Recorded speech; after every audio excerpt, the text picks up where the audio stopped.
Түссе басыңды жу. Әр адамның өмірінде қиын кезеңдер болады. Адамдар әртүрлі жағдайда депрессияға түсіп жатады. Жұмыстан шығып қалу, жақыныңды жоғалту, ауру, тағы да басқа. Дегенмен адам осы қалыпта ұзақ қалып қойса, өмір тізгінін қолынан шығарып алуы мүмкін, яғни өзін жоғалту. Сондықтан барынша тырысып, тезірек бұл бәледен құтылудың қамын жасайық. Мұндай бәледен қалай тез құтылуға болады? Қолымызда бар нәрсені барынша қолдану арқылы. Осы ретте бір керемет мысал айта кетейін. Ағылшындық лорд Мартимер басына іс түсіп Тауэрдің сұмдық түрмесіне қамалады. Сонда ол кісі әр күні қырынады екен.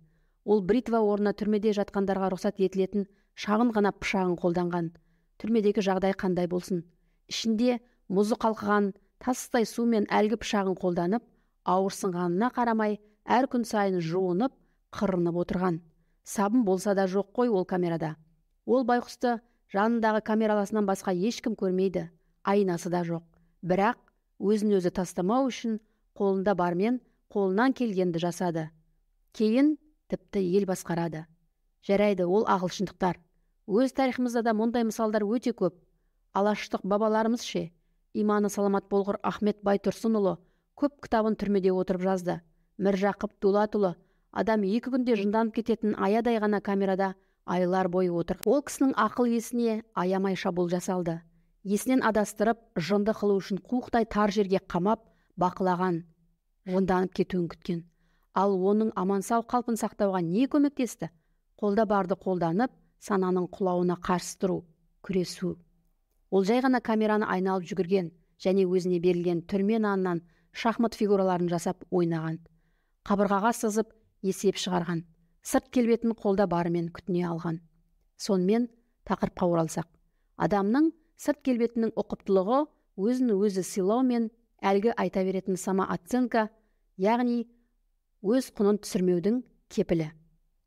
Яғни өзіне күтім жасайтын адамның күресуге шамасы да, энергиясы да, сабыры да баршылық. Екіншіден, адам өзі гармонияда болса, оның ғарышпен байланысы да гармонияда. Себебі әр адам ғарыш бөлшегі. Егер біздің жеке әлеміміздің жағдайы жақсы болса, біз ғарыштан ғаламат күш ала аламыз. Себебі біз оған дайынбыз. Денсаулық, күш-қуат мол олжа өз-өзін тастамай, қолында бармен әдемі болып жүретін адамға бұйырады.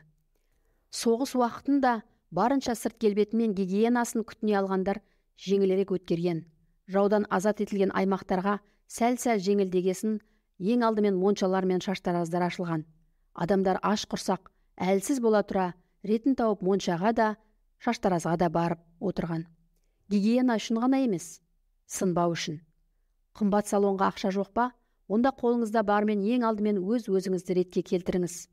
Май-май бас, ретсіз өскен тырнақ, кір киім, бойдағы жағымсыз иіс, энергияңызды қылғытып жататын ата жауыңыз. Егер бұрынғыдай әсемденіп күтіне алмасаңыз, ештеңе етпейді. Ол қауіпті проблема емес. Бар нәрсені қолданбау, өзін өзі тастап жіберу, айнаға қарамау қауіпті, міне осылар.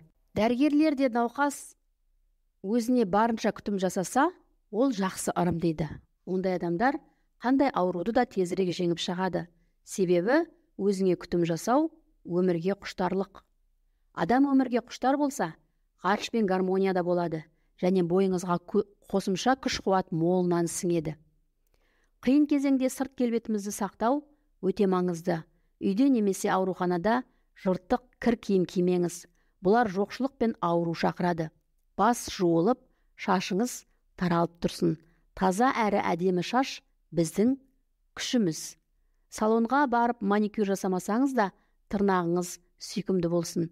Аздап косметика пайдалана алсаңыз, тіпті керемет. Өз әлеміңізді қиын сәтте қолдан келгенше қорғау керек. Әрі қарай ойыңыз тұрақталады. Дұрыс ойлай бастайсыз. Ішкі үрей де басылады. Сырт келбетіңізге қарапайым, бірақ үздіксіз күтім жасау жағымды жағдайларды шақырады. Бірден болмаса да уақыт өте келе, бір немесе 2 аптада жағдайыңыздың жақсарғанын сезіне бастайсыз. Өміріңізді жақсы жаққа өзгертіңіз.